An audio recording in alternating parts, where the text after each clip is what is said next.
Welcome to Arise and Shine with me, Dr. Vivian Atut.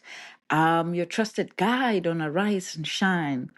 Today we are delving deep into a delicate yet vital terrain of trust in relationships. Join me for an unforgettable journey filled with real life narratives, timeless wisdom, and powerful strategies to rebuild trust in your relationship as we try to dance this dance of human connections. Are you ready? If you're new to our show, please subscribe. You are VIPs and we love to have you. We love to have your comments. Share the episode. Invite others to listen. If you've been grappling with the topic of building resilient relationships, let's get into it. So I like to always start by taking us to the good book, and I want us to go with me to the book of Genesis. And let's go back and visit the story of Joseph and his brothers. So, this biblical tale of Joseph and his brothers paints a picture of Joseph being his father's favorite.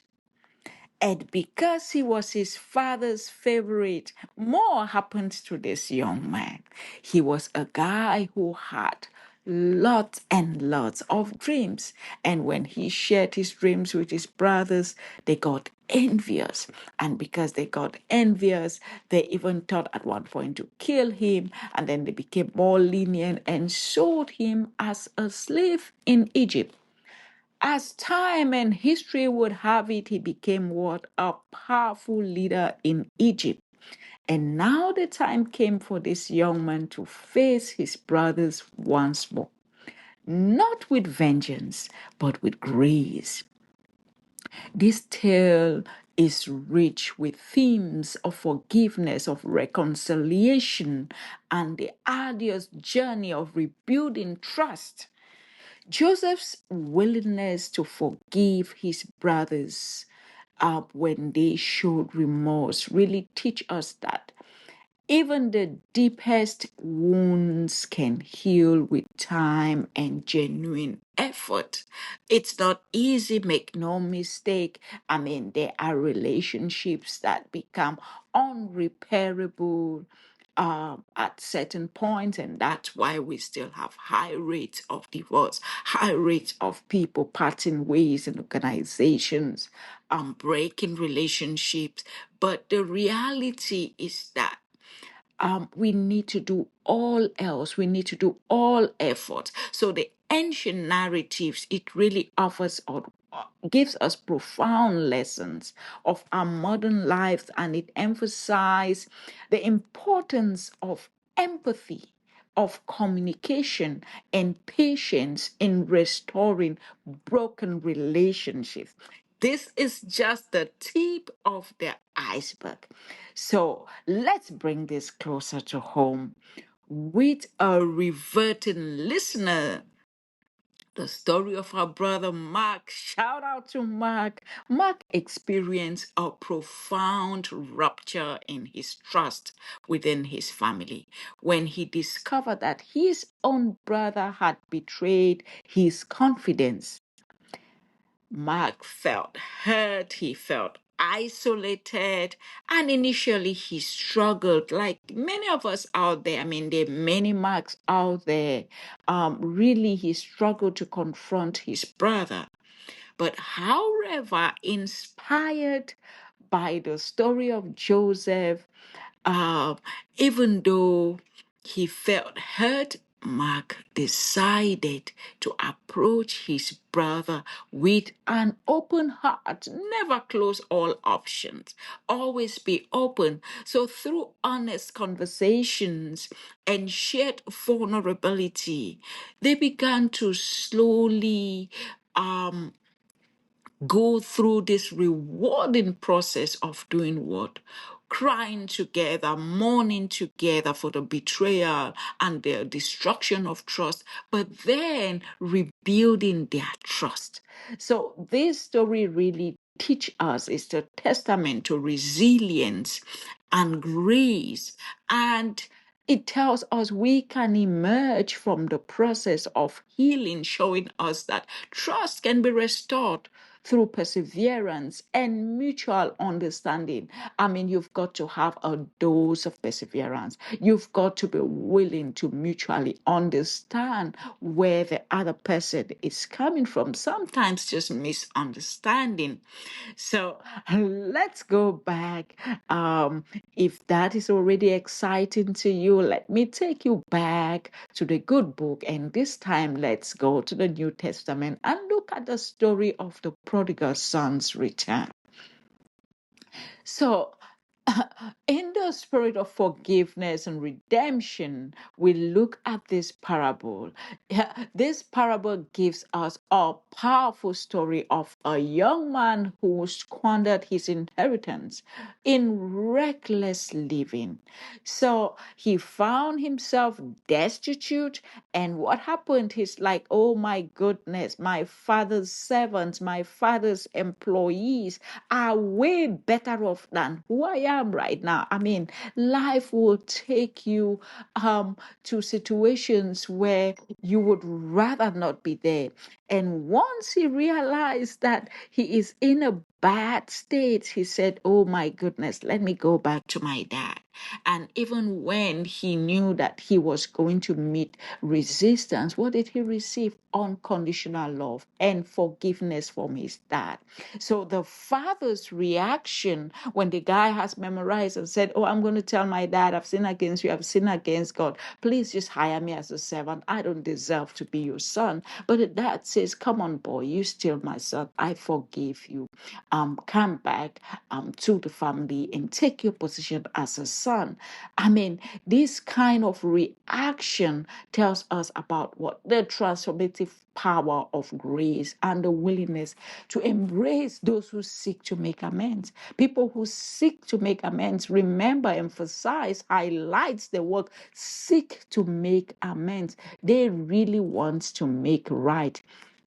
So this story is a beacon of hope, reminding us of the redemption, that redemption is always within reach, and rebuilding trust through challenging, though it's a challenging exercise, but it's possible with a heart to forgive, when we are open to change, when we are open to learning new things, open to say that we are vulnerable, we've made mistakes, we willing to move to the next level, we willing to ask for forgiveness, and it's always somewhere around the corner. So let's carry on with this conversation. I hope someone is still living, navigating. If your answers or the answers to your questions have not yet been attended to, let's look at things like, how do we navigate betrayal?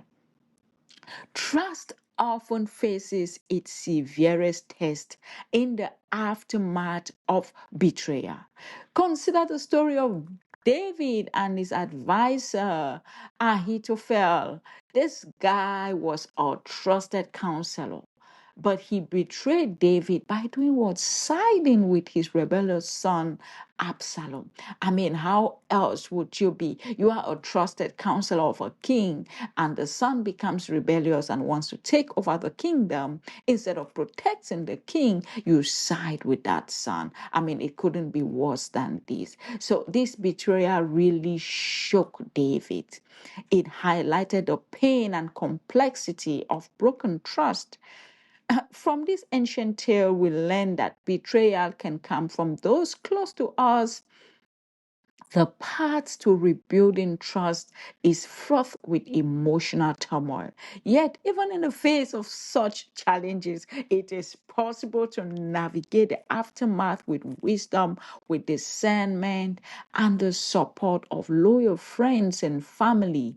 So, rebuilding trust after betrayal requires both parties to engage in honest dialogue, seek mutual understanding, and come together to the process of healing. I mean, it hurts if you've been betrayed. I mean, trust me, I have been a number of times. Trust me, it's hard, it's a difficult, it's a painful route, because you look at someone in the eyes and say, you trash all this. So, how do we move forward from there? What strategies can we use to rebuild trust? So, let's arm ourselves with some practical strategies for rebuilding trust in relationships. Firstly, number one, open communication is crucial. I mean, I can never overemphasize this. It means you are willing to express your feelings openly, listening to the other person without judgment. Without judgment, you are willing to say,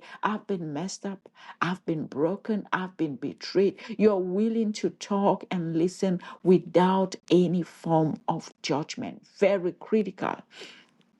Secondly, setting healthy boundaries.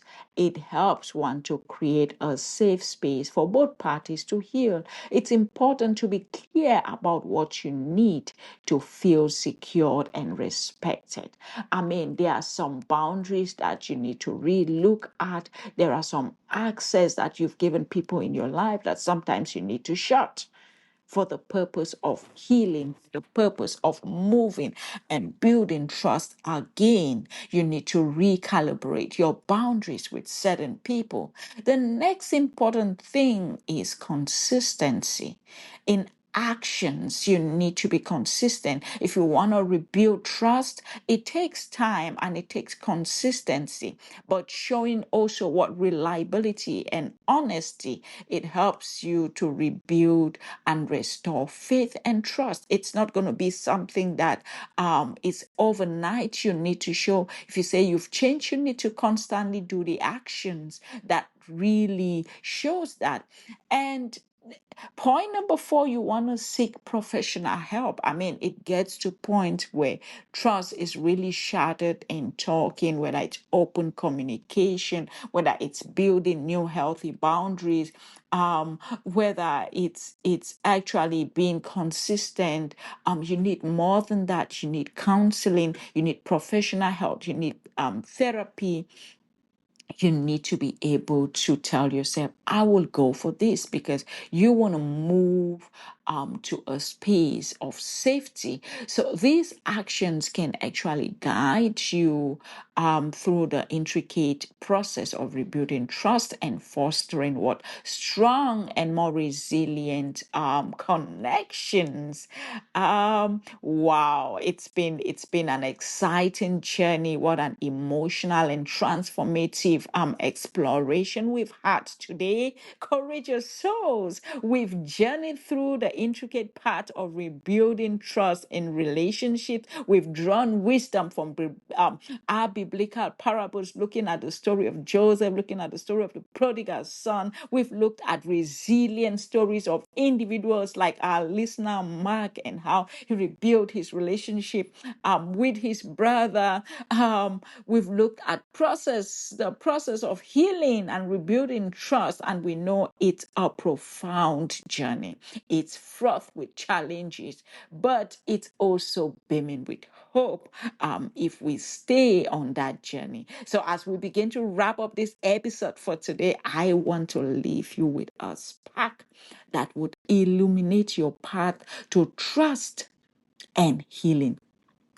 Just pause for a moment. Imagine trust not just as a delicate thread, but as a resilient tapestry woven with threads of forgiveness, understanding, and the courage to rebuild what has been broken. For example, Mark's story, it resonates deeply. It really showcases strength that emerges from vulnerability. Sometimes we just have to be vulnerable. We just have to be ourselves. There is power in vulnerability. We just have to be willing to mend even when our trust has been shattered, even when we're crying and weeping because we've had shattered trust by the ones that we love. So, in the spirit of the prodigal son's return, we've also witnessed that redemption is possible and rebuilding trust is a testament to the endurance of the human spirit, the human spirit. So now let me share a quote from Proverbs 3 and in verse 3 to 4. I love Proverbs 3. Let not steadfast love and faithfulness forsake you. Bind them around your neck, write them on the tablet of your heart. Why? Because what you write in your heart comes to your heart, comes to your action. So you will find favor and good success in the sight of who?